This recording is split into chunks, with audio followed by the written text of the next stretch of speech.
60 anos dedicados à medicina. 5 mandatos como vereador de Marechal Cândido Rondon. Presidente da Câmara, protagonista de muitos debates que marcaram época. Uma trajetória intensa, construída entre conquistas, embates e polêmicas que ecoam até hoje no município.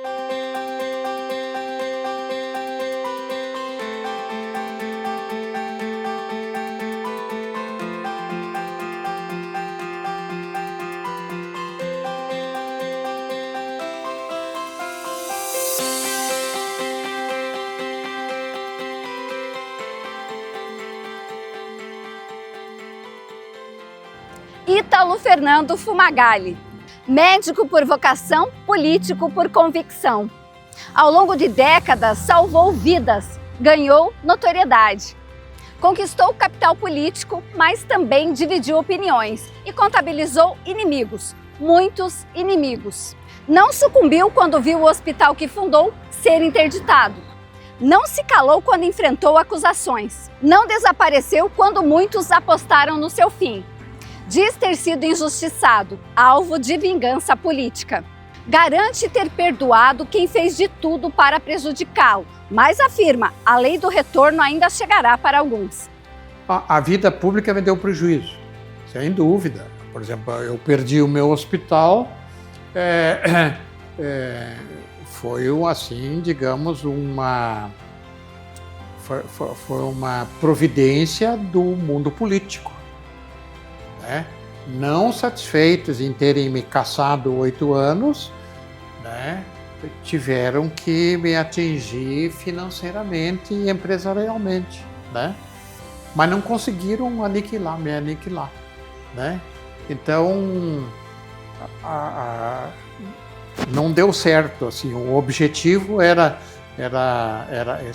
aniquilar, não conseguiram. Carrega cicatrizes, mas preserva a alegria de continuar exercendo a medicina. Aos 83 anos, acompanha o desenvolvimento de Marechal Cândido Rondon e analisa o cenário político local com a autoridade de quem já esteve no centro das decisões e com a tranquilidade de quem hoje atua em outra dimensão da vida pública, sem deixar de ser protagonista da própria história. Fumagalli atravessou o tempo, enfrentou tempestades e continua em pé, firme, lúcido e feliz.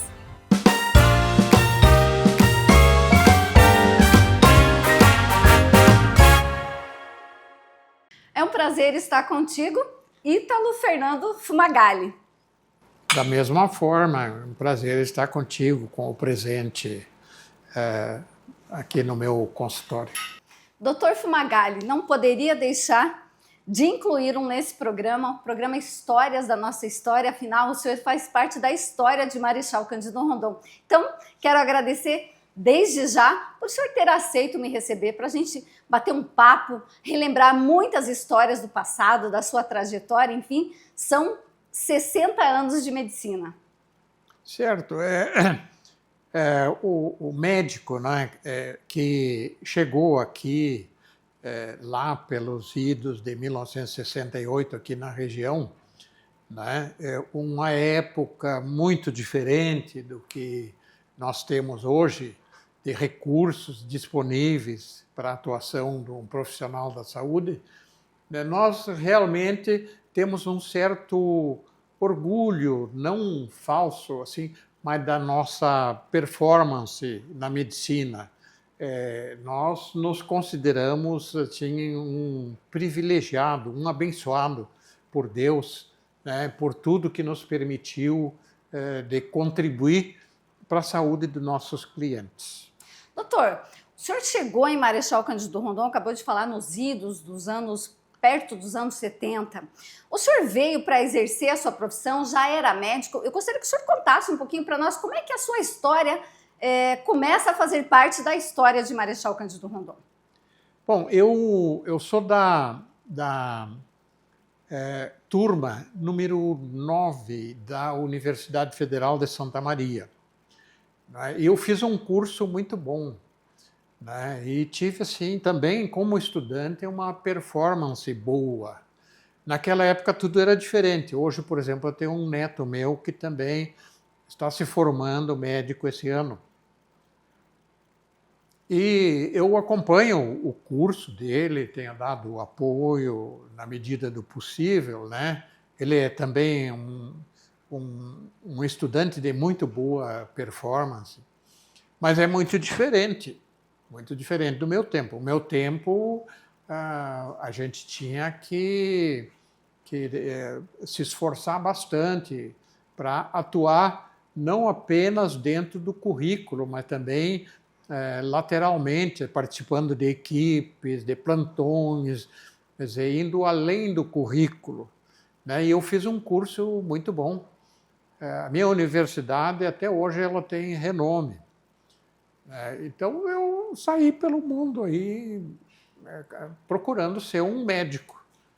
Comecei em Novo Sarandi, em 1968, vim para Marechal Cândido Rondon em 1971. Eu fiquei exatamente 3 anos em Novo Sarandi, né? E aí, qual a explicação, por exemplo, de deixar Novo Sarandi, onde eu tinha um volume muito grande de serviço? É que aqui era um núcleo urbano um pouquinho maior, era uma sede de município, naquela época existia disponibilidade de um pequeno hospital, que era o conhecido como Hospital do Dr. Hélio, que é aqui na Avenida Maripá. Né? Eu comprei esse hospital com os recursos que eu consegui com o meu trabalho em Novo Sarandi e me estabeleci em Marechal Cândido Rondon, 1971. E estou aqui desde 1971. Foi aí que surgiu o Hospital Fumagalli? Foi aí que começou o Hospital Fumagalli. Né? Então era essa estrutura que a gente até hoje conhece em Marechal como... Não, né? Essa estrutura que agora é tida como o antigo Hospital Fumagalli, foi eu que construí. Ah, sim. Era então um estabelecimento, uma estrutura menor que com o tempo foi se ampliando, Sim, ou isso... Sim, aí a gente começou ali. Né? Eu até comprei esse prédio na Avenida Maripá um ano antes de vir para cá. Aí eu reformei ele internamente, adaptei aos meus moldes, né? Para aquela época era um hospital assim aceitável, né? Hoje não seria, né? Um hospital não preencheria as condições exigidas. Aí eu construí o prédio conhecido como que agora o povo fala o antigo Hospital Fumagalli. Né? Doutor, o senhor teve uma participação, ainda tem uma participação na área da saúde do município. Quando do hospital, bastante expressiva, eu diria assim, mas também o senhor teve uma passagem muito simbólica pela política de Marechal Cândido Rondon, foi vereador por 5 oportunidades, e eu gostaria de saber como é que a política entrou. Então, o senhor começou em Marechal, acabou adquirindo um hospital, acabou criando raízes aqui na área da saúde, mas, de repente, o Fumagalli também se tornou um político. Como é que a política acabou entrando na sua vida? Foi por acaso? O senhor já gostava muito? Como é que foi isso? Eu sou assim, de uma geração que... eu, por exemplo, fui menino na década de 50. Então, naquela época, a gente lia jornal e escutava rádio. Né? E eu sempre fui muito curioso e acompanhei a política brasileira, né? Em 1950, e vim acompanhando. E a política faz parte da atividade, né? E eu achei, assim, por exemplo, que era muito bom ser médico, ser empresário da saúde, e achei que poderia contribuir também na política, né? No local que me acolheu tão bem, como o Marechal Cândido Rondon, né? Que eu fui muito bem... eu tive uma demanda muito grande quando cheguei aqui. Né? Eu trabalhava dia e noite. Né? Então, digamos que assim, uma participação a mais dentro da comunidade como político, não com ambições maiores, mas como vereador. Né? O senhor se elegeu vereador pela primeira vez em que ano? Não me recordo bem, Mas foi lá, eu acho que a eleição foi em 1989. Uhum. Né? E depois, nesses 5 mandatos que o senhor exerceu, foi todos em sequência? Eu não me recordo bem. Acho que houve um mandato que eu não consegui me eleger. Aí depois retornou, se elegeu. Teve um intervalo. Aí depois me candidatei novamente, consegui me eleger. Né? Inclusive, em uma das oportunidades, foi presidente da Câmara, doutor. Sim, foi no penúltimo mandato, eu fui presidente da Câmara. O que o senhor considera que foi a sua maior contribuição ao Legislativo de Marechal Cândido Rondon? Olha, não teve assim um ponto alto, né? Teve, digamos, dentro do padrão, sempre foi com uma performance de trabalho, né? Uhum. Trabalho, oferecendo alternativas, ajudando os prefeitos, tanto porque eu também não fiquei só na Câmara, né? Eu fui secretário por 3 ocasiões. Secretário de Saúde? Fui secretário de Saúde uma vez, depois secretário de Indústria e Comércio 2 vezes. Né? Então, isso para mim também funcionou como uma universidade, porque eu entrei em contato com a política, eu conheci outros políticos, eu conheci a política pelo lado de dentro, né? Convivi com prefeitos, convivi com outros políticos, né? Então, isso para mim também foi muito gratificante, né? Eu considero isso um conhecimento extraordinário que me forneceu essa participação na política. Eu considero isso mais uma universidade que eu cursei. Doutor, o senhor, enquanto político, sempre foi bastante crítico, bastante combativo, muitas vezes. E a gente sabe que na política, muitas vezes, ou você é amado ou você é odiado. Isso faz parte, não é uma regra, mas geralmente é assim, quando a pessoa é muito incisiva, Sim. crítica e tudo mais. Isso muitas vezes gera alguns desgastes. Como é que foi isso na sua trajetória política? Assim, porque o senhor não desistiu, o senhor sempre continuava, tentava continuar, depois teve outras passagens que nós vamos falar um pouquinho mais adiante, mas o senhor sempre esteve ali, apesar do desgaste ou de algumas pessoas querendo talvez puxar o tapete, que a gente sabe que nos bastidores isso acontece muito, o senhor sempre seguiu firme e continuou e nunca desistiu. Eu optei naquela ocasião por posições definidas. Eu não fui um político assim que fica em cima do muro. Né? Ou estava de acordo ou estava em desacordo. Né? Então, talvez hoje, por exemplo, eu revisaria essa minha posição. Isso me trouxe muitos adversários. Né? Eu criei muitos adversários. Né? E muito desgaste também. Né? Muito desgaste. Foi isso. Mas arrepender eu não me arrependo, só que é possível que hoje eu tivesse uma atuação, digamos assim, de contemporizar mais com as posições de outros políticos. Né? Uhum. Então eu fui, na minha atuação, sem a menor dúvida, um político com pontos definidos. Eu não fui assim um camaleão da política. Né? Não que eu me condene, né? Mas que eu gastei muita energia com isso, eu gastei.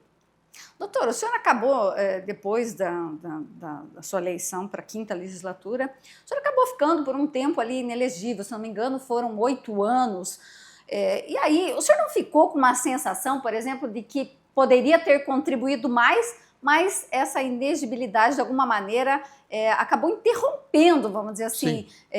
O senhor era muito atuante na política e, de repente, não poder mais participar dela, Sim. pelo menos diretamente, ela dá uma sensação de, eu não sei se eu posso dizer esse termo, de impotência. Sim. Eu tive um período em que eu tive os meus direitos políticos cassados. Né? É bom que você recorde isso. Para mim, né, foi realmente desagradável. Mas eu acho também que para a política de Marechal Cândido Rondon, sem falso, digamos assim, que eu queira me promover com isso, mas eu acho que foi um desfalque para a política de Marechal Cândido Rondon. Né? Mas isso aí foi proporcionado, foi injusto, essa cassação dos meus direitos políticos foi arranjo político dos adversários. Entende? Então, eu tive isso para mim como uma injustiça.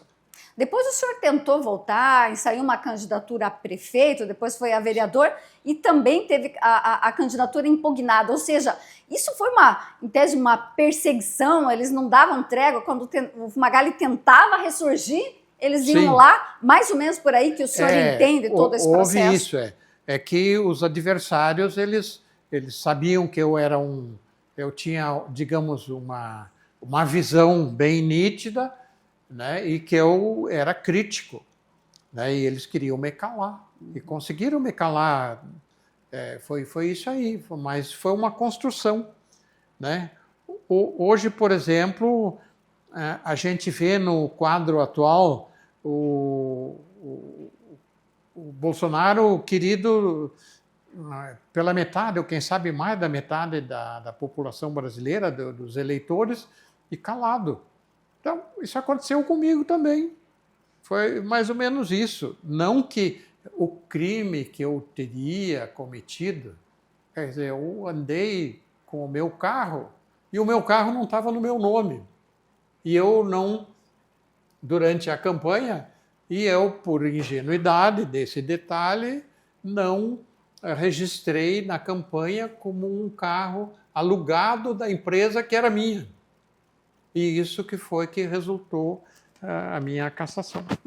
Um simples detalhe burocrático, muitas vezes, que... Então, assim, o senhor políticos que eram mais malandros, né, pegaram esse detalhe para me tirar do jogo. Uhum. E o senhor sente, doutor, hoje que, assim, não é tanto tempo, acabou se passando, depois o senhor acabou falando que tem certeza que a comunidade perdeu.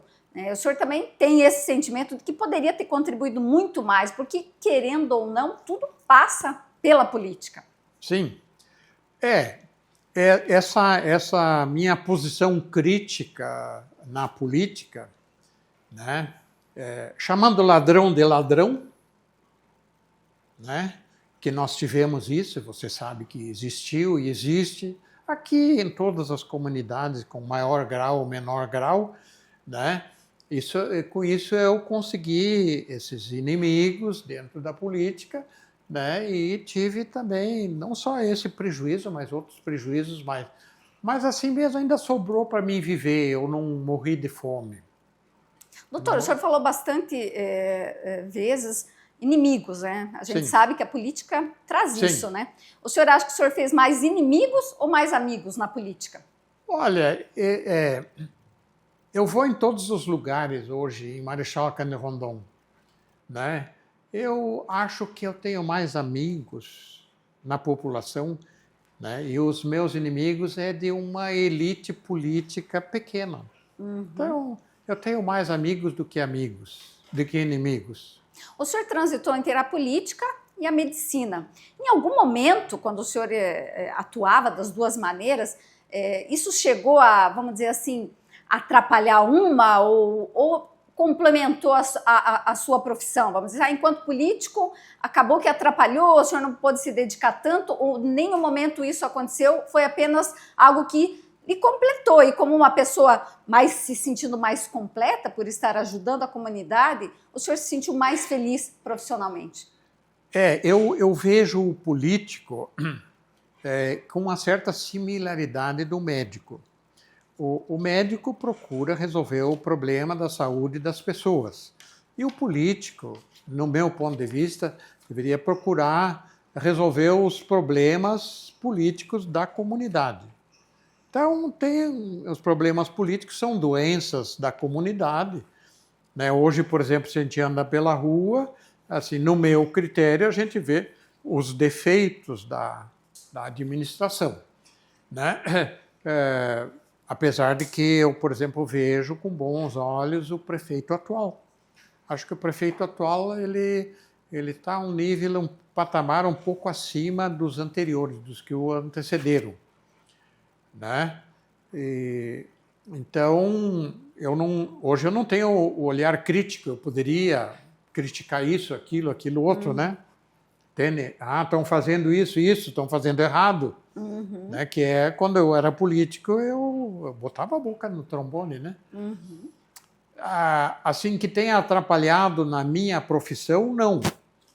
Porque o povo me procurava, o povo conhecia a qualidade do serviço que eu oferecia. Tanto é que hoje eu ainda tenho clientes, né, mesmo tendo uma concorrência de tantos ambulatórios de saúde pública com atendimento gratuito. Eu ainda tenho o suficiente de demanda para ter a minha sobrevivência satisfatoriamente, né? Então, o povo me procurava, apesar da luta política, apesar de haver uma luta política. E também, apesar de ter uma concorrência maior do que a que eu tive no começo aqui em Marechal Canaveral. Então, a concorrência empresarial, né? Porque eu fui médico e fui empresário também, né? Foi uma concorrência dura que eu tive que enfrentar. Então, era concorrência como profissional, como empresário e como político. Eram 3 frentes, né? Mas, assim, eu atendia o povo, eu não atendia os políticos, eu não atendia a concorrência, né? E o povo sempre me deu bastante trabalho. Assim, não tenho queixa nenhuma da população que reconheceu o meu trabalho. Doutor, olhando para trás, o senhor avalia que a vida pública ela acabou lhe trazendo mais conquistas ou mais decepções? A vida pública me deu prejuízo, sem dúvida. Por exemplo, eu perdi o meu hospital, foi assim, digamos, foi uma providência do mundo político, né? Não satisfeitos em terem me cassado 8 anos, né? Tiveram que me atingir financeiramente e empresarialmente, né? Mas não conseguiram me aniquilar, né? Então, não deu certo, assim, o objetivo era aniquilar, não conseguiram. Né? Me deram férias da empresa. Doutor, médico ou político, o que lhe trouxe mais realização pessoal? Sem dúvida a profissão, né? A profissão. Médico. Sem dúvida a profissão. Eu me encontro com as pessoas. O senhor operou minha mãe, operou meu pai, tratou meu pai, enfim, né? As pessoas, as histórias, assim, os pacientes que passaram pela minha mão. Eu tive, assim, muito bom resultado. Eu tive também desastres, né? Não tem médico que não tenha desastre, né? Mas foram, assim, digamos, numa proporção muito abaixo da média.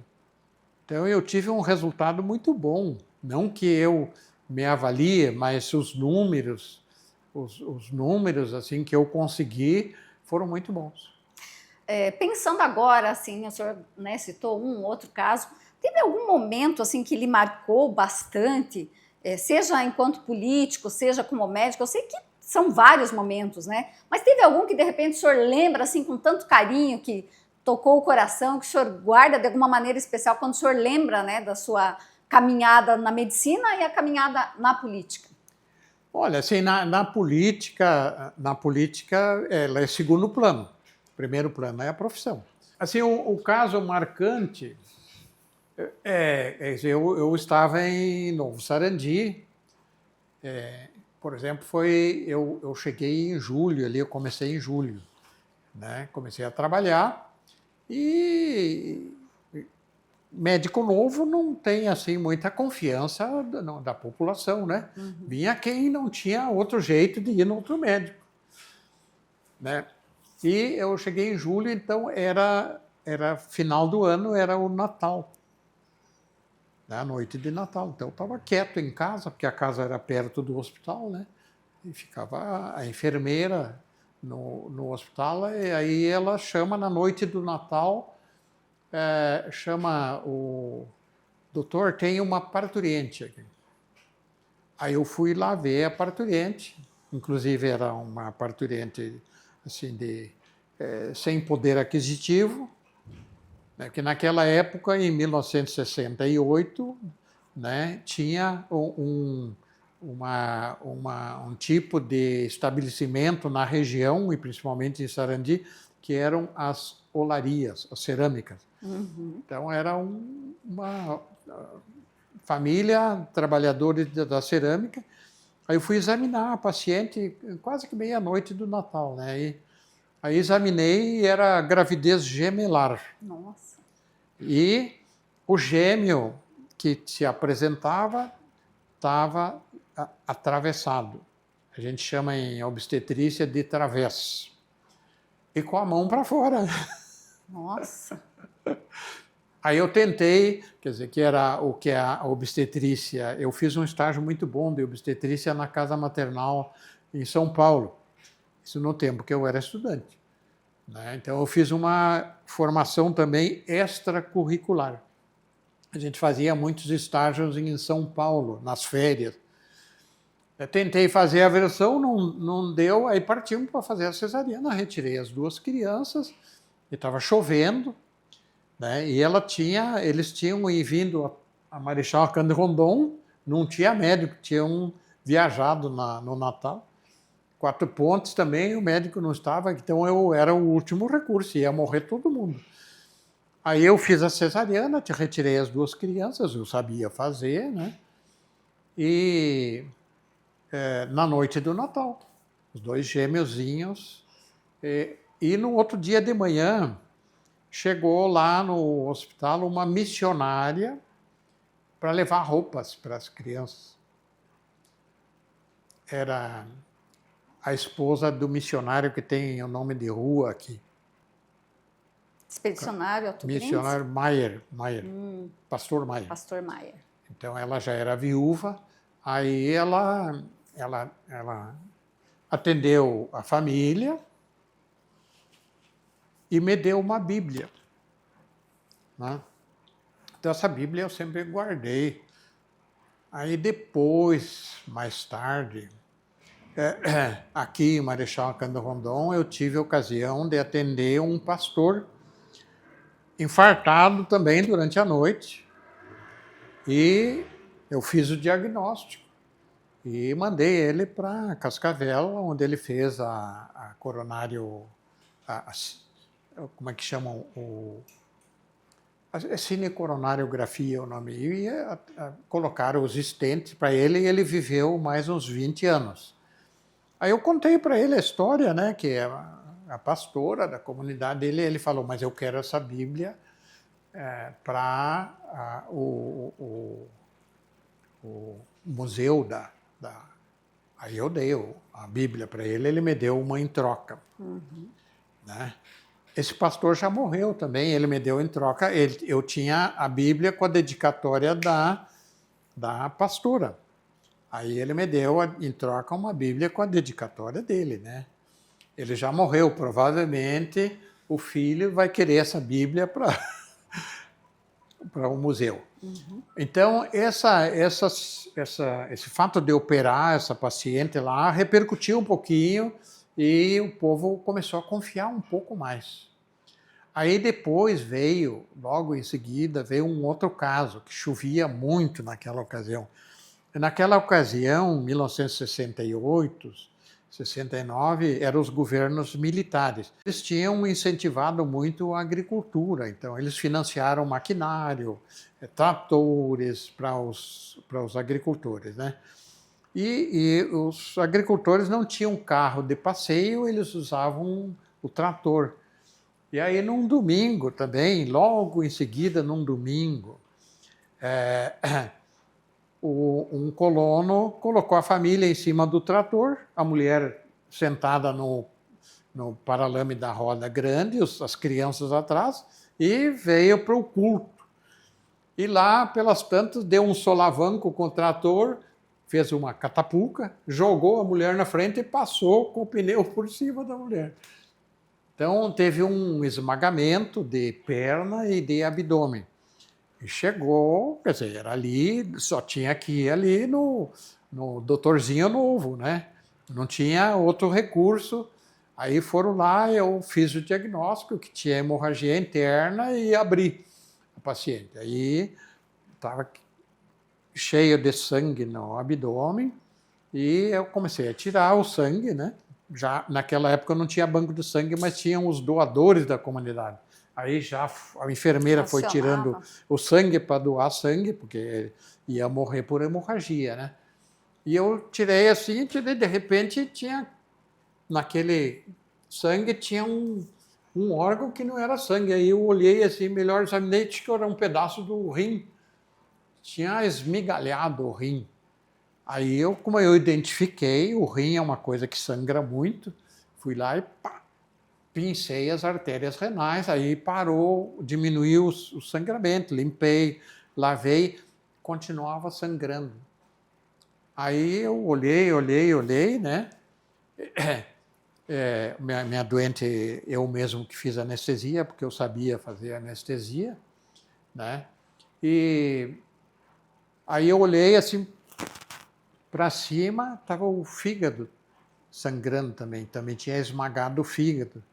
Aí o fígado abriu em dois, assim. Aí eu abri um pouco mais, suturei o fígado, que é uma coisa difícil de fazer, né? E essa paciente, então, sobreviveu.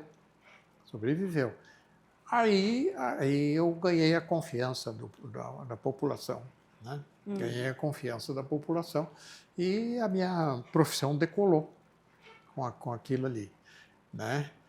Aí uma outra coisa daquela época lá em Novo Sarandi é que existe uma característica histórica em Marechal Cândido Rondon, é que Novo Sarandi ficava no meio do caminho, por exemplo, de Palotina. Os pacientes de Marechal Cândido Rondon, essa é uma característica de Rondon, Rondon é exportador de pacientes, que isso continua até hoje. Né? Rondon exporta pacientes para outras cidades, né? Isso é uma característica de Rondon que com dano para a comunidade, porque os nossos políticos até hoje não tiveram a capacidade de atender os nossos pacientes, na sua grande maioria, em Marechal Cândido Rondon mesmo, né? Então, Rondon sempre foi, historicamente, carente em atendimento médico e hospitalar. Entende? Então, como o povo repercutiu aquele negócio de eu atender uma doente grave assim como essa, né, que teve um esmagamento de abdômen, teve esmagamento da perna também, e ela se recuperou, aí os pacientes começaram a parar em Novo Sarandi. E eu tinha muitos pacientes de Marechal Cândido Rondon. Eu fiz concorrência, por exemplo, naquela época era Toledo e Palotina, que atraía os pacientes de Marechal Cândido Rondon. Então, uma parte eu consegui digamos assim, dessa demanda, consegui atender em Novo Sarandi. Por isso é que me chamou a atenção. Puxa, como é que é? Se Maomé, como é que é? Não vai a montanha, não vai a montanha vai vai. ao Maomé. Aí me chamou a atenção de que existia uma demanda muito grande em Marechal Cândido Rondon. Por isso que eu procurei me estabelecer em Marechal Cândido Rondon. E, temporariamente, então, a partir de 1971, eu atendi muito paciente aqui em Marechal Cândido Rondon. E o seu hospital, doutor? O senhor comentou que comprou aquele hospital que era do doutor Hélio, era outra. E com o tempo o senhor foi...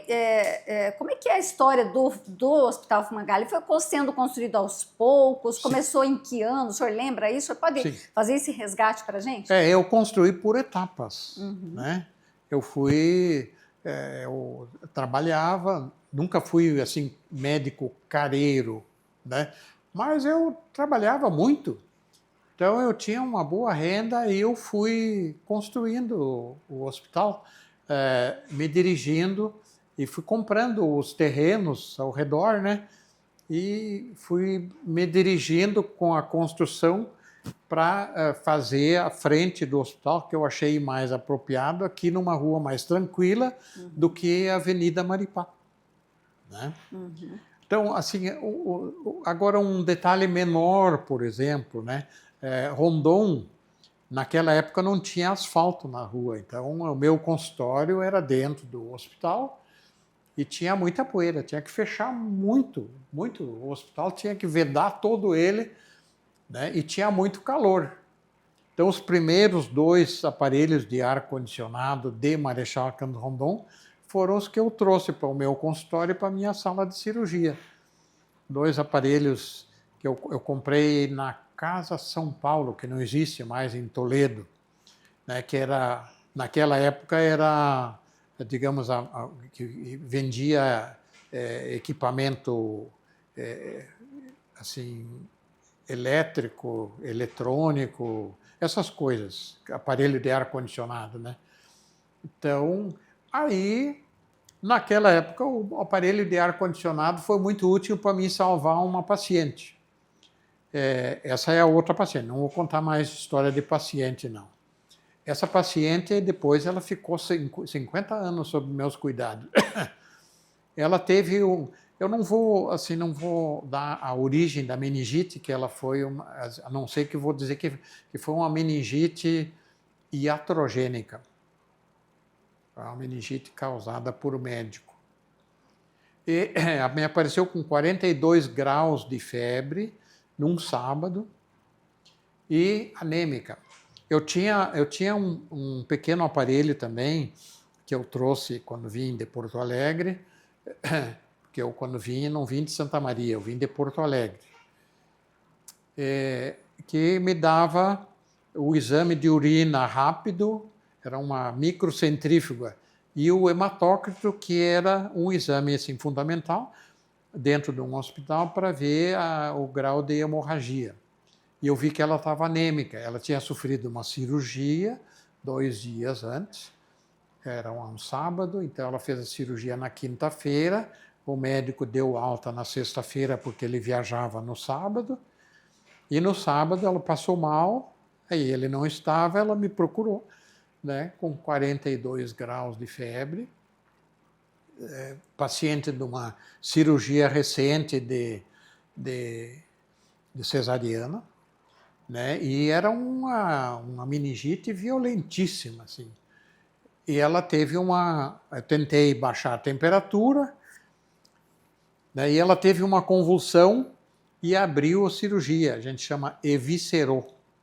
Então foi um espetáculo pior do que da outra que estava esmagada, né? Eviscerou-se. Saíram as vísceras, se exteriorizaram. Aí eu resolvi, bom, esse é caso que eu vou ter que fechar isso aí, botar tudo para dentro e fechar, é uma cirurgia. Aí eu levei para a minha sala de cirurgia, liguei o meu ar-condicionado lá e começamos o trabalho. Aí, com o ar-condicionado, conseguimos baixar a temperatura da paciente, né? Então, indiretamente, meus aparelhos de ar-condicionado salvou uma paciente, né? Aí fechei, consegui lavar tudo, fechar. Essa paciente sobreviveu, né? Depois teve 50 anos de história em torno disso, porque ela ficou lesada. Ela ficou lesada, coitadinha, né?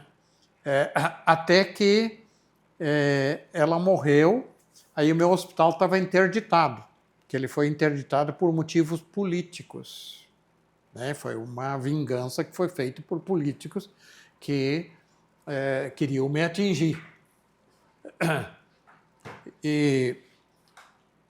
Então, ela pediu para a família, ela sentiu que ia morrer, né, de 50 anos, e disse, eu quero morrer com o meu médico. E o meu hospital estava fechado. Aí ela veio, eu não recusei o pedido. A família toda sabia que ela ia morrer, ela queria morrer com o médico. E eu internei ela no hospital internitado. Aí depois morreu tudo direitinho, uma família maravilhosa. E aí eu fui processado porque internei a paciente mas isso foi providência política. Fui processado porque internei a paciente no hospital internitado. Então são histórias assim que interessantes, né? Sim. Doutor, se a gente for falar de quanto tempo de funcionamento do hospital, a gente sabe que teve várias passagens, foi interditado, depois voltou, depois foi... Não, depois que foi interditado não consegui mais abrir. Não consegui mais abrir. Né? Mas juntando toda a história dele... Eu acho que se não foi exatamente 50 anos, foram 50 anos. Uhum. Em torno de 50 anos que o hospital existiu. Uhum. Desde o hospital pequeno até até 50 anos, meio século. Doutor, o senhor acompanhou a saúde, seja a saúde, quando a gente fala de medicina privada, como saúde pública, porque veio desde praticamente o começo de Marechal Cândido Rondon. Como é que o senhor avalia hoje? A gente, por vezes, escuta falar muito bem da saúde pública, que melhorou muito do que era no passado.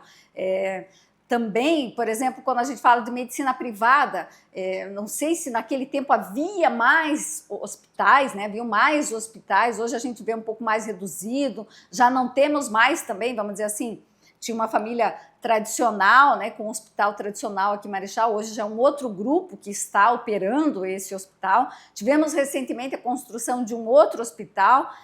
Como é que o senhor vê tudo isso? O senhor acompanhou toda essa evolução, essa transformação, seja da saúde pública e da medicina privada? Marechal Cândido Rondon, no momento, ele tem dois luxos. Um é o luxo de ter dois grandes hospitais fechados. E tem um luxo de ter um belo hospital, que é o Hospital da Unimed, recém-construído. Né?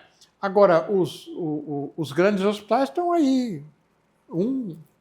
Que é o antigo Hospital Fumagalli, fechado, que podia alojar 100 pacientes, muito bem situado, com área de estacionamento, com boa área de reserva, poderia ser ampliado para UTI e outras coisas mais, mas foi interrompida a existência, eu acho que indevidamente, mas é um fato que aconteceu, né? E o outro hospital fechado, que é um grande hospital, que foi construído inclusive com recursos públicos, que é o Hospital Filadélfia, um hospital de 300 leitos. Então isso é um luxo, ter 400 leitos fechados.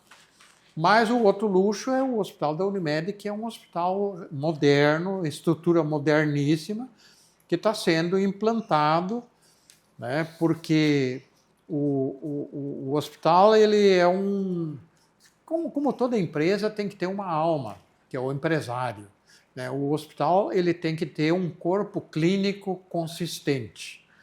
Então, o Hospital da Unimed está construindo esse corpo clínico. E isso demora. Mas eu acredito que no futuro, assim, o Hospital da Unimed é um luxo que Marechal Cândido Rondon tenha disponível. Ainda está com o corpo clínico em formação, quer dizer, não está pronto. Né? Essa parte é uma parte delicada, né? Porque hoje nós temos grande número de médicos, mas o nível não é homogêneo, né? O nível ainda deve um pouco o nível de técnico médico, são os médicos, né? Mas o hospital tem esses dois luxos, um negativo e um positivo. E a saúde pública? A saúde pública, eu acho que ela está melhor, né? Ela sofre ainda com o nível técnico da classe médica. Então tem muitos médicos, mas são médicos jovens. E a profissão de médico é assim, ele não sai com experiência. Uhum. Ele vai adquirir experiência depois com a vivência, né? Então, também, assim como o Hospital da Unimed está formando um corpo clínico, também a saúde pública tem um corpo clínico jovem ainda, jovem. Né? Com o tempo, com a vivência, ele vai ficar mais sólido.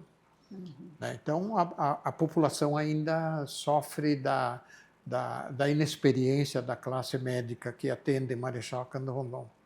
Doutor, em alguns momentos aqui da nossa conversa, o senhor falou do fechamento do seu hospital, né? Que foi uma injustiça, que foi uma perseguição, foi fruto de ações de políticos. Foi uma vingança. Né? Uma vingança política. Com que sentimento o senhor pensa agora, né? Já se passaram alguns anos aí dessa interdição, até o senhor não conseguiu mais reverter, foi a leilão, enfim. Que sentimento que fica disso tudo, olhando hoje, né? O senhor está aqui do lado e o senhor olha isso tudo e com que olhos o senhor vê isso? O prejuízo maior não foi meu, o prejuízo maior foi do município, da comunidade. É isso que eu vejo, eu lamento pela comunidade, entende? Não por mim, né? Então, tinha um hospital razoavelmente bem orientado e foi, assim, traumaticamente, foi retirado isso da comunidade, não foi retirado de mim. Porque eu não ia levar isso quando morresse. Né? Meus filhos nem queriam. Eu ia ter que fazer uma doação. Né? Então, foi uma amputação assim, para a comunidade. Era um valor que existia na comunidade e ela ficou privada disso. Né? Isso por, digamos, por injustiça. Enquanto que o outro hospital aí foi por outros motivos que não convém assim, a gente abordar no momento. E quando o senhor pensa agora que acabou se transformando num hotel, teve toda uma transformação, mudança, muitas vezes, né, teve que tirar tudo aquilo que demorou talvez, né, tantos anos para o senhor chegar lá e hoje, né, um hotel acabou de ser colocado aí em funcionamento. Que palavra vem, assim, qual que é o sentimento, que palavra o senhor define o sentimento que o senhor sente quando pensa nisso ou quando olha para isso? Olha, eu não tenho nenhum sentimento negativo e nenhuma... Aconteceu. Até tem uma frase assim de um filme, né? Quando o personagem ele sente que chegou ao fim, né? Ele fala: desastres acontecem. Desastres acontecem. Foi um desastre, né? A vida segue. A vida segue. Eu não me sinto infeliz por causa disso, não. Entende? Porque tem o lado positivo, né? Então, tem o lado positivo. A gente chama isso um mecanismo de defesa, racionalização. Está bem racionalizado na minha mente isso. Não tem queixa nenhuma, não. Né? Eu não me dava férias, eu ganhei umas férias. Tá certo. Doutor, na sua trajetória médica, o senhor teve um processo de acusação por eutanásia. Inclusive, esse processo, ele realmente, assim, teve grandes polêmicas, ele se arrastou por muito tempo. De que forma esse processo marcou a sua vida? Foi uma aprovação, né? Também foi um processo inventado para me atingir, né? Para me atingir. Eu tive bons inimigos, quer dizer, no sentido da palavra, quer dizer, feras, né? Foi inventado, né? Porque na realidade foi uma ocasião em que a grande mídia universal, falava de um médico que praticava eutanásia na América do Norte. Né? Era Dr. Kerkovian. Então, isso estava na mídia. Né? E eu tinha doentes terminais. Tinha doente com câncer, doente uivando de dor dia e noite. Né? Eu tive, por exemplo, um outro doente que foi aventado, era doente com terceiro AVC, inclusive um terceiro AVC atingindo o centro de regulação da temperatura, quer dizer, teve uma hipertermia maligna, porque o AVC danificou o centro de regulação da temperatura do cérebro. Então, não regula mais a temperatura e sobe que nem naquela paciente da meningite maligna, né? E isso depois, quer dizer, de qualquer modo, assim, para as pessoas de bom senso, né? Foi levado isso para o Conselho Regional de Medicina, eu fui acusado no Conselho Regional, e os médicos lá, com bom senso, entenderam que não era eutanásia. Eu fui absolvido no Conselho Regional e fiquei bem tranquilo, porque quem julga os atos médicos com conhecimento de causa é o Conselho Regional de Medicina. Então eu fiquei muito tranquilo. O resto era festa dos inimigos. Mas lhe incomodou de alguma maneira, por muitos anos, porque isso se arrastou por muito tempo, de alguma maneira lhe incomodou, lhe tirou o sono, por mais que o senhor diga, né, não aconteceu, era, né, fruto de pessoas, sim, que queriam lhe atingir de alguma maneira. Olha, o que eu observei é que a população, né, acreditava em mim. Então eu fiquei tranquilo, né? O que assim, você prolongou mais artificialmente também. Aquilo foi um promotor que tinha aqui, eu tive problema com esse promotor, porque ele era um promotor muito incomodativo para a comunidade. E eu já era vereador. E eu me confrontei com ele. Isso é assim, até um capítulo das minhas memórias, né? Como que chegou esse problema, assim, esse problema em haver um confronto com o promotor. E ele ficou incomodado comigo, e ele era vingativo também. Então, ele fez uma denúncia descabida, e pegou uma juíza substituta, inexperiente, que aceitou a denúncia. Aí ele foi transferido para Cascavel. Ele é muito conhecido, esse promotor lá, nem sei se ele existe ainda. A última notícia que eu tive é que ele estava com câncer na língua, né? Coitado, né? Câncer na língua, o negócio é brabo, né? E ele incomodou aqui, incomodou a comunidade, incomodou a mim. Ele era litigante. E lá em Cascavel também ele foi litigante. Até há pouco tempo eu fui consultar com um médico em Cascavel, médico meu amigo, especialista. Tiveram problema com ele lá, os médicos também. Aí esse médico conversou. Parece que agora que o fulano está doente, parou de incomodar os médicos e os hospitais. Então, quando ele foi transferido para Cascavel, ele pediu a remoção do processo de Marechal Cândido Rondon, porque ele alegou que eu influenciaria a possibilidade de um júri a meu favor, e que lá o júri seria neutro, né? Aí ele levou para lá, mas ele não tinha força para levar esse processo lá. Ele conseguiu, inclusive, um juiz que me denunciou irregularmente, né? Isso foi um episódio interessante até. Eu hoje, quando eu olho para trás assim, eu me divirto com isso. Então eu não tenho assim ressentimento com isso, né? Aí o juiz não cumpriu as exigências legais, né? E marcou um júri lá em Cascavel.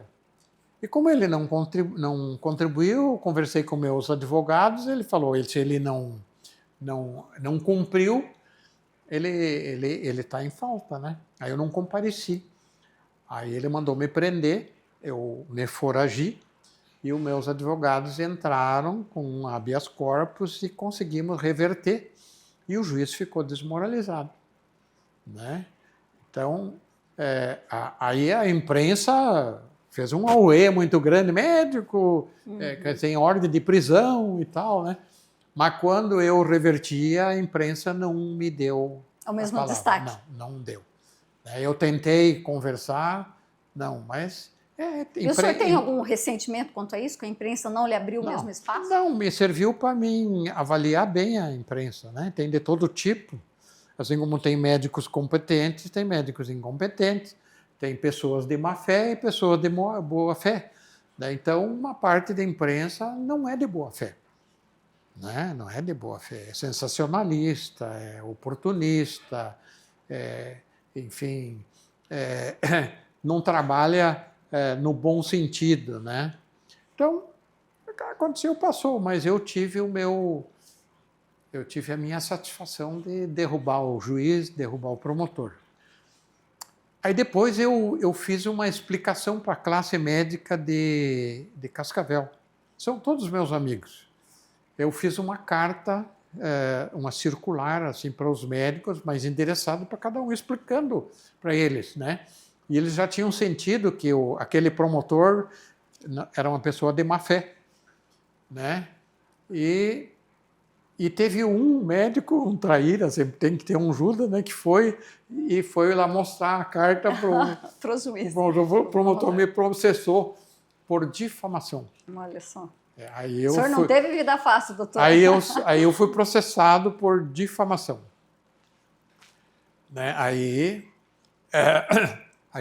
eu tive que arrumar um advogado, o advogado me defendeu e ganhamos do promotor. Quer dizer, aí eu tive meu dia de alegria, né? Ele perdeu. Não era uma carta com endereço, não era uma carta aberta. Aleatória. Né? E com isso eu fiquei conhecido da classe médica em Cascavel e tenho bons amigos lá e eles têm uma boa imagem do Fumagalli. Doutor, 83 anos, 2026 completa 84, é isso? Sim. Com toda essa jovialidade, 60 anos de medicina, o que lhe motiva a continuar atendendo a comunidade? Vemos aqui o seu consultório, o senhor aqui prestes à disposição para atender quem lhe procura. O que lhe motiva a seguir caminhando, né, por esse caminho? Bom, eu assim me considero um médico não medíocre. Não sou excepcional, pouco acima da média, né? Eu sou realista, né? E eu, graças a Deus, eu estou com as faculdades intelectuais preservadas, né? E eu gosto da minha profissão. Por que eu ia jogar fora isso numa aposentadoria? Né? Tá certo que hoje o atendimento é muito diferente, é um pouco menos gratificante do que era antigamente. Né? Mas atender doentes, resolver os problemas da maioria dos pacientes é gratificante, é bom, é uma profissão boa, gostosa. Tanto é que eu procurei fazer com que todos os meus filhos fossem médicos. Eu consegui fazer com que 2 deles sejam médicos. São bons médicos também. O senhor pensa em parar ou vai continuar assim até quando a saúde lhe permitir? Eu vou até quanto der. Né? E quer viver até 100 anos? Eu acho que não é muito longe. Né? Mas enquanto der, eu vou atendendo. Enquanto der, eu vou atendendo. Né? Eu não sei quando que vou parar. Não sei quando que vou parar. O tempo vai dizer. Vai dizer a saúde, né? Por exemplo, eu tive problema, já tenho limitações físicas, né? Tive problema na vista, mas graças à medicina moderna, mandei operar e recuperei a vista. Então, que o médico usa a vista para inspeção, né? Que é um jeito de o médico colher informações com a inspeção. A inspeção, a ausculta, palpação, né? Então eu recuperei a vista e isso me deu, digamos, mais um tempo porque o médico faz muito diagnóstico só de olhar, o doente entrou na porta do consultório, o médico já tem os indícios de que possa ser as hipóteses diagnósticas. E às vezes entra o paciente na porta, faz o diagnóstico. E eu tive um paciente, eu acho que isso faz uns 5 ou 6 anos, nessa porta aqui, que entrou e eu fiz o diagnóstico e falei, não vai nem para casa, vai para a UTI, em Toledo agora. Ah, mas precisa pegar. Não vai nada. Pega o carro aqui, porque senão vai morrer. Né? E está vivo, né, o paciente. Então, graças à medicina moderna, quer dizer, com a idade, eu já estava com catarata, fui operado e estou com a vista muito boa atualmente. Né? Fui operado esse ano passado. Né? Então, a medicina também foi útil para minha pessoa, né? E eu acho assim, a memória tá boa. Estou em condições, por que eu vou parar de fazer uma coisa que eu gosto? Né? Mais do que gostar, ama? É. Tá certo. Doutor, a gente tem memórias que ficaram do seu tempo de piloto, senhor? Como? Memórias que ficaram do seu tempo de piloto. O senhor gostava de avião? Teve avião? Comprou um direto, se não me engano, de uma fábrica dos Estados Unidos? Pilotava. Esse avião tem história. Foi um capítulo à parte na sua vida também. Também. Algo que o senhor amava também muito. Tem o Fumagalli Piloto. Fumagalli Piloto. Isso aí foi em 1974.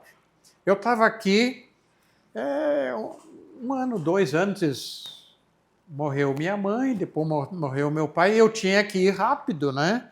Lá para o Rio Grande. Então eu peguei um táxi aéreo em Cascavel e fui para lá, fui para ajudar a enterrar meu pai, a enterrar primeiro a minha mãe, né? E nessas viagens eu curioso, né? Fui ao lado do piloto, fui questionando, né? E também comecei a frequentar o aeroporto de Cascavel. E tinha uma escola de piloto lá. Aí eu ia lá uma vez por mês, fui começar a ter aula de piloto. Aí tinha o cara que comandava a escola de pilotos, que era o comandante Seixas. Ele era um piloto velho, né? Aí ele também era representante de uma revenda de aviões. Aí eu fiquei conhecido lá e ele falou para ele, olha, rapaz, o presidente Médici abriu uma janela de importação sem imposto para trazer avião da América do Norte sem imposto, porque eles fizeram o diagnóstico que o Brasil não tem estrada e que tem que abrir o oeste do Brasil com a aviação essa de pequeno porte, né? Então os fazendeiros compraram avião, todo mundo comprou avião, e quem quisesse comprar avião sem imposto. Aí ele, inclusive, me deu uma consultoria, qual é o avião melhor para você? Esse, tem esse. Aí eu comprei o avião que o comandante Seixas me orientou, né? E eu fiquei com esse avião 35 anos. Muitas aventuras, muitos desafios, algum sufoco. Muito gostoso. Algum sufoco também? Hein? Algum sufoco aí nas andanças pelos ares da região? Eu tive 2 sufocos, né? Mas eu acho assim que o meu anjo da guarda me protegeu nessas 2 vezes, né? Entendem? Aí teria muito tempo para contar esses sufocos, né? Mas era gostoso, no fim da tarde, assim, que é a hora melhor de voar, não sei se você ouve, no fim da tarde que esse pessoal que tem avião... Sim, é verdade. É a melhor hora de voar, tem menos turbulência, tem menos vento, né? Então a temperatura amenizou um pouco, a melhor hora de voar é no fim da tarde. Né? Então eu também pegava o meu avião e ia voar, né? Dava uma desestressada da política, das questões da saúde, Sim. que muitas vezes também são. Naquela época que eu comprei o avião, aqui para a região, vieram uns 20. Cascavel veio uma dúzia, Toledo já veio uma meia dúzia, aqui em Marechal Cândido Rondon teve um colono aí que comprou um avião, em Palotina compraram, né? E também deu, entre esses 20 aí, deu alguns acidentes, né? E aí já tinha, naquela época, uma torcida, assim, diz, agora é a hora do Fumagalli ter o acidente dele, né? e agora vai, e não foi. Não foi. Não foi. Que legal. Doutor, mudando agora de uma coisa para outra. O senhor hoje acompanha, penso eu, a política, acabou de falar no começo da nossa entrevista, elogiou o atual prefeito, Adriano Bax, acompanha a política como um espectador. Já esteve do outro lado, né, como político atuante, né, exerceu mandatos eletivos. Como é que está hoje? Como é que o senhor vê o cenário da política hoje? A gente, por muito tempo, teve essa questão, um grupo ganhava a eleição, depois reelegia, ou enfim, né, ficava por 8 anos no poder, depois trocava, e agora, recentemente, nós tivemos algo histórico para Marechal, o mesmo grupo ganhando a 3ª eleição seguida. Contudo, esse grupo ele acabou quebrando, né? Hoje há uma divisão, né? O ex-prefeito com o atual prefeito estão rompidos.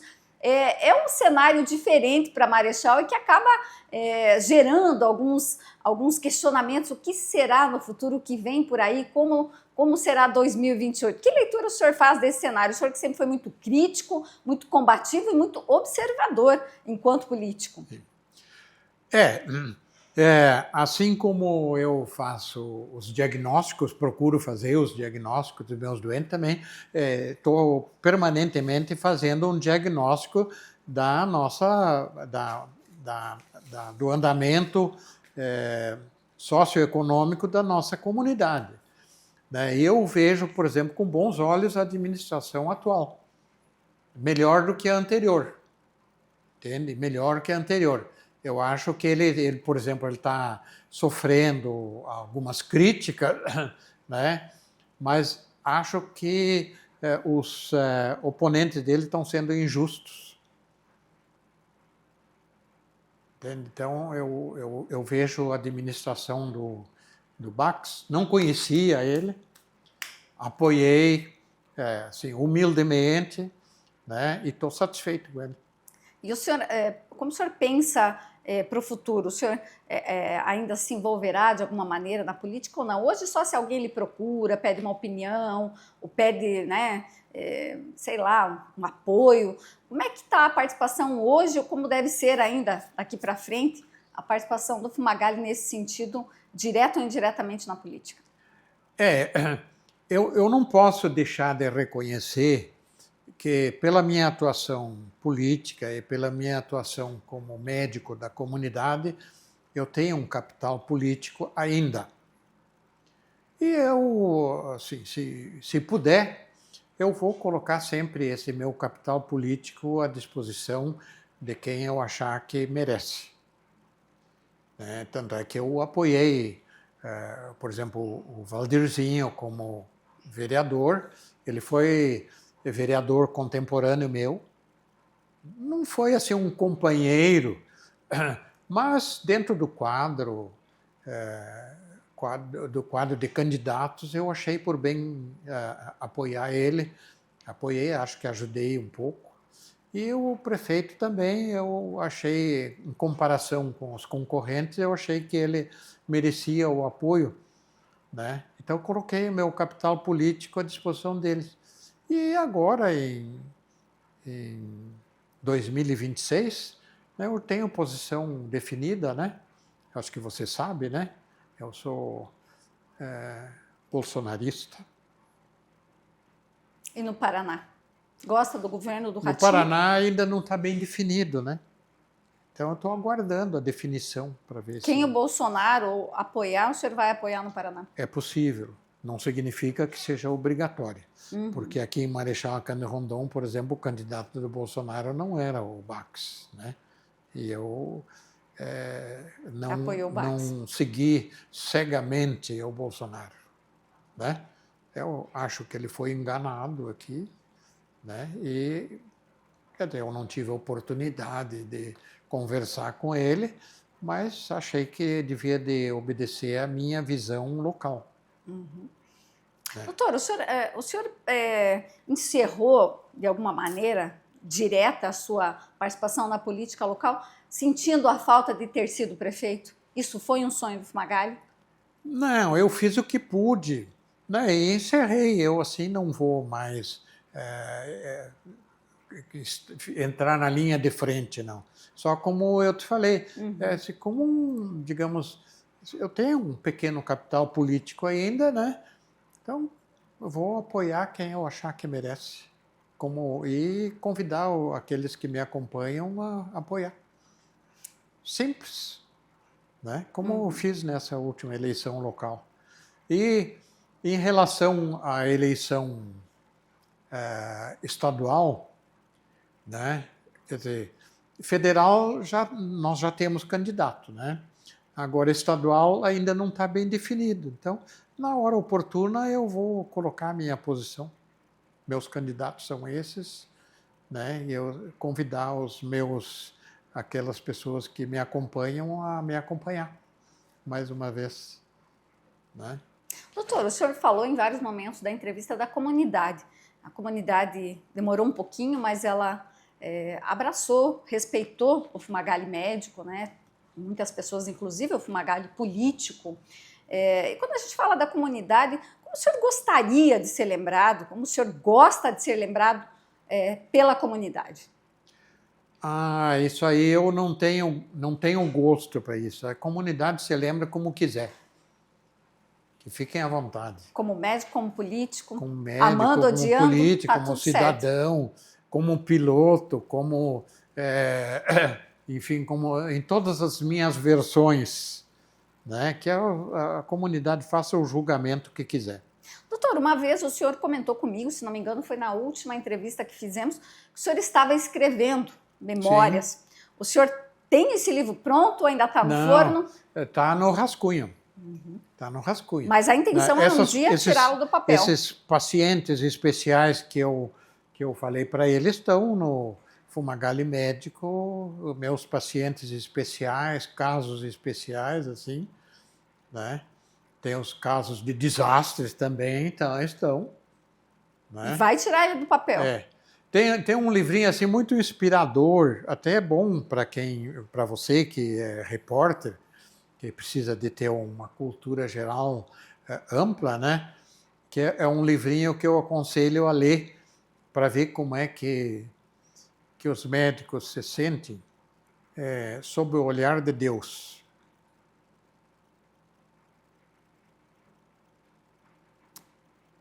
Esse livrinho eu aconselho. Doutor, o senhor ainda tem algum projeto, algum sonho? Eu acredito que o senhor realizou muita coisa, né? Mas o senhor tem alguma coisa ainda que o senhor gostaria de tirar do papel, que o senhor gostaria de fazer de alguma maneira assim especial que ainda não conseguiu realizar? Olha, o que eu não consegui realizar, eu me conformei, não consegui. Não tem nada de especial que eu esteja empenhado, assim, projeto que eu esteja empenhado, né? Um dos projetos que eu estou empenhado é as memórias, né? Eu vou escrever, eu gosto de escrever. Claro que eu estou atrás de uma assessoria. Então já tem mais ou menos, tem uma assessoria, né? Porque você sabe que existem as assessorias, né? Para organizar, dar a forma. Né? Vão ter as memórias que vão ficar disponíveis de imediato. Tem as memórias que vão ficar disponíveis para 20 anos após, né? Entende? Então, tem que organizar isso aí. História é o que não falta. História não falta. Tem capítulos 1000. Capítulos 1000, né? Você sabe que eu fiz um curso de Direito também, né? Você não sabia? Acho que não. Sim. Eu fiz um curso de Direito quando não tinha essas faculdades em tudo que é lugar. Eu fiz um curso de Direito que fazia no fim de semana. A gente tinha um grupo daqui, tinha um grupo de Toledo, tinha um grupo de Cascavel. Todos nós viajávamos para São Carlos, em São Paulo. Então a gente viajava na sexta-feira, aí frequentava sexta-feira e sábado, a faculdade lá facilitou isso, a gente conseguia 50% de presença e aí a gente ia para a segunda época direto. Então, eu consegui me formar advogado, né? Eu consegui me formar e na formatura, quando a gente recebeu o diploma, a gente fez o exame da OAB. E eu consegui a OAB também. Então, eu sou jubilado hoje do Conselho Federal de Medicina, né, do CRM, e sou jubilado da OAB também. Eu paguei a OAB sem exercer a profissão durante 40 anos. Olha só. Né? Não usei como profissão, porque a minha profissão era ser médico, né? Mas assim me deu muito conhecimento, me deu conhecimento geral, né? Eu imagino. É uma das coisas que eu procurei durante a minha atividade, né? Além de ser médico, de ter conhecimento médico, ter conhecimento geral também, né? E o direito me deu assim uma riqueza de conhecimento também, né? A Câmara de Vereadores também me deu uma riqueza de conhecimentos. Então eu hoje acho que eu tenho um conhecimento geral bom, né? Eu até estou tentando influenciar o meu neto assim para já desde agora adquirir um conhecimento geral bom, né? Ele se forma esse ano. Não sei se você conhece ele, filho do Rafael. Não conheço. É o Gabriel. Ele é nota 10. Muito orgulho, doutor. Filhos, netos, médicos. Olha, assim, satisfação, né? Uhum. Entende? E o senhor, como o senhor se define hoje, Fumagalli? Mais sereno, feliz, realizado? Como o senhor definiria a sua figura? Olha, eu acho assim que entre as qualidades e os defeitos, é aquilo que eu te falei, né? Como é que médico, não o melhor, mas um pouquinho acima da média, né? Não medíocre. Eu acho que também eu não fui um cidadão medíocre, né? Fiz muito erro, né? Muito porque ninguém é sem defeito.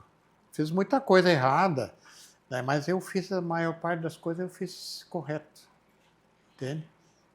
Digamos entre 100, né? 55%.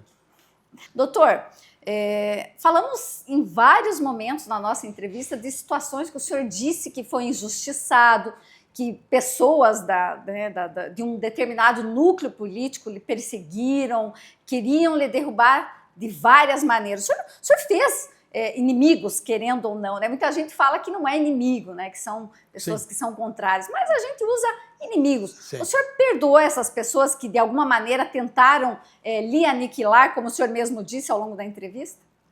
Bom, eu acompanhei, assim, eu não sou adepto da vingança, né? Mas eu acompanhei e eu observei que alguns deles, tristemente, tiveram a lei do retorno, né? Eu acredito na lei do retorno, né? Há muito tempo. Tanto é que eu procurei me cuidar, né? Para que eu não fosse também objeto da lei do retorno. Entende? E não tenho nenhum sentimento de vingança.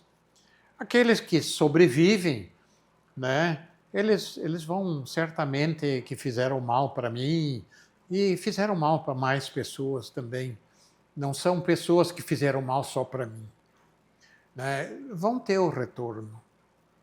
Doutor, quero lhe agradecer demais por ter oportunizado esse momento que tivemos, um bate-papo, um resgate de histórias suas, histórias que se confundem, né? Suas histórias que se confundem com o município. Eu acho que esse é o propósito do nosso quadro, né? Sim. Histórias da nossa história. E eu tenho sempre uma grande satisfação em conversar com o senhor. A gente sempre relembra coisas importantes. O senhor teve uma participação muito grande na comunidade rondoniense. Então, assim, é sempre muito bom conversar com pessoas, com personagens Sim. que fizeram história, que são parte da nossa Sim. história. Então, foi um prazer estar aqui contigo, mais uma vez, batendo um papo, conversando. E muito obrigado por ter me recebido. Fico agradecido pela oportunidade, da sua oportunidade e do presente de poder me manifestar, né? Dentro desse espírito aí, né? Como personagem, não tão grande, mas uma personagem da comunidade, né? Que fazem 60 anos como médico e aqui em Marechal Cândido Rondon quase 60 anos, né? Então, não dá para negar que eu fui uma personagem dessa comunidade, né?